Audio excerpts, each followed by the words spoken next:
Ukraini! Slava Ukraini! Slava Ukraini!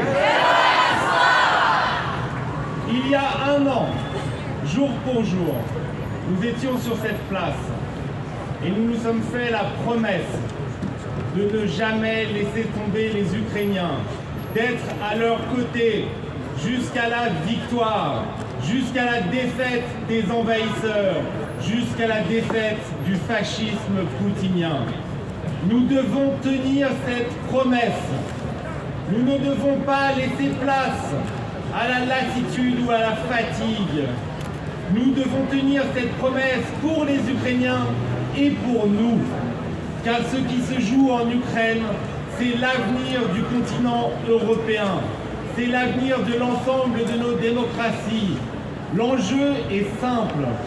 Soit l'Ukraine l'emporte et nous avons vaincu le fascisme, soit l'Ukraine perd. Et alors nous ne connaîtrons plus la paix ou la sécurité en Europe. Ce n'est pas simplement pour les Ukrainiens que nous les aidons. C'est pour nous-mêmes que nous le faisons. Alors aujourd'hui, je veux dire merci. Merci en notre nom à tous.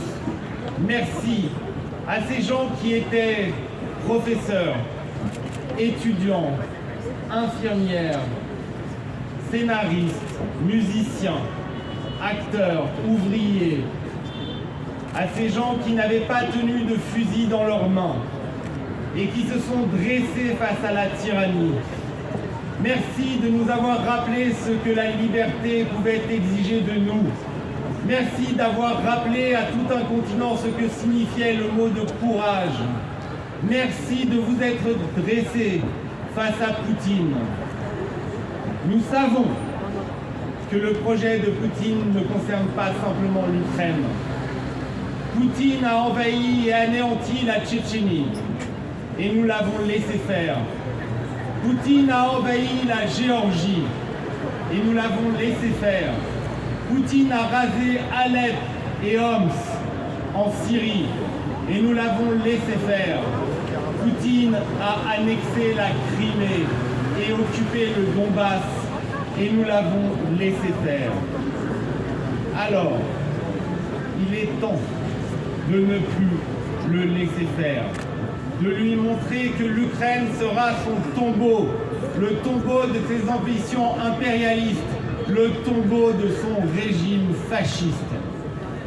Il est temps que le tyran du Kremlin comprenne que nous valons mieux en Europe que ce que nous avons montré jusqu'ici, mieux que la corruption du gaz, mieux que les Schröder, les Fillon, les Kern, tous ces gens de tous les partis qui se sont vendus à une tyrannie qui cherchait à déstabiliser nos démocraties. Que nous valons mieux, que ces pseudo-pacifistes qui refusent les livraisons d'armes et ce faisant consentent au massacre des peuples. Que nous valons mieux que ces dirigeants qui ont baissé les yeux pendant si longtemps face aux tyrans. La guerre totale menée en Ukraine est le résultat de nos faiblesses et de nos tergiversations. Si nous avions réagi plus tôt, il n'y aurait pas eu Mariupol, il n'y aurait pas eu Bakhmout, il n'y aurait pas eu les bombes qui tuent les civils à Kiev ou à Kharkiv. Alors notre devoir aujourd'hui, c'est de cesser de tergiverser. Notre devoir aujourd'hui, c'est de donner à la résistance ukrainienne tous les moyens dont elle a besoin pour gagner cette guerre. Arrêtons d'hésiter.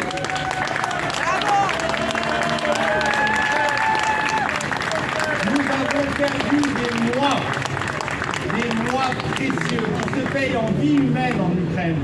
Nous avons perdu des mois avant de décider de livrer de l'artillerie lourde. Nous avons perdu des mois ensuite avant de décider de livrer des tanks qui ne sont toujours pas arrivés sur le front. Combien de mois allons-nous perdre avant de livrer les missiles et les avions que nous demandent les Ukrainiens. La France a des Mirage 2000 dont elle ne sait pas quoi faire. Et elle en a vendu aux Émirats qui lui demandent de les reprendre. Alors livrez-les. Livrez-les. Livrez toutes les armes dont la résistance a besoin pour vaincre.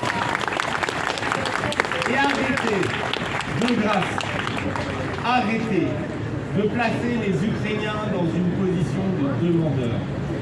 Arrêtez de faire de Zelensky un suppliant. Arrêtez de l'obliger à chaque fois d'envoyer ces messages, de parcourir l'Europe pour demander quelque chose que nous allons lui donner, non pas pour lui faire plaisir, mais pour nous défendre.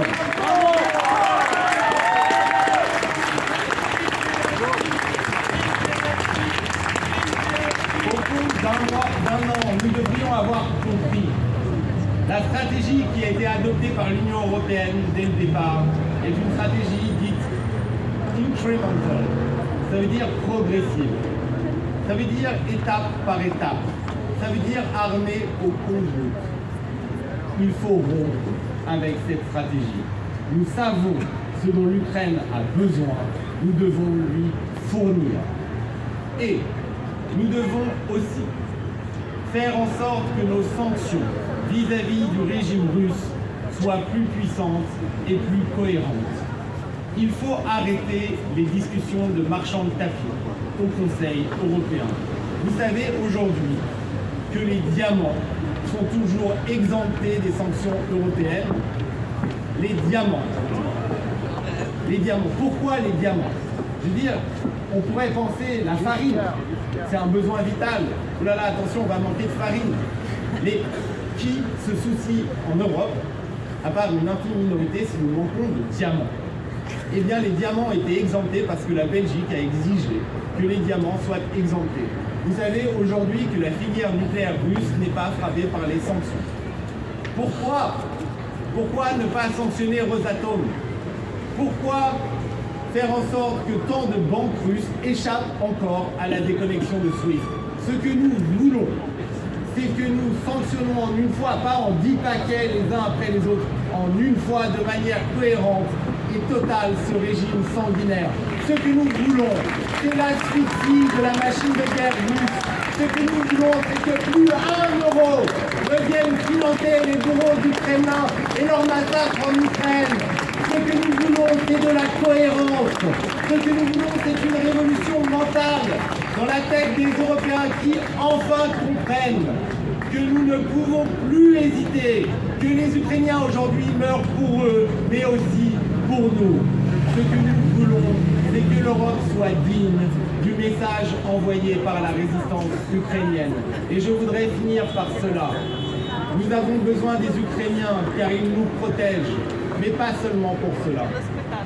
Nous avons besoin des Ukrainiens parce que depuis 365 jours, pas une minute ne passe dans laquelle ils ne nous rappellent pas ce que veut dire le courage et ce que veut dire l'Europe. Quand on vit dans des pays pacifiques, quand on vit dans des contrées qui ne connaissent plus la guerre et qui pensent que leurs démocraties sont éternelles, nous avons tendance à oublier ce que vaut et ce que mérite la paix, la démocratie et la liberté. Les Ukrainiens nous le rappellent. Et en faisant cela, ils nous sauvent en se sauvant. En faisant cela, ils ont fait de Kiev la véritable capitale de l'Europe.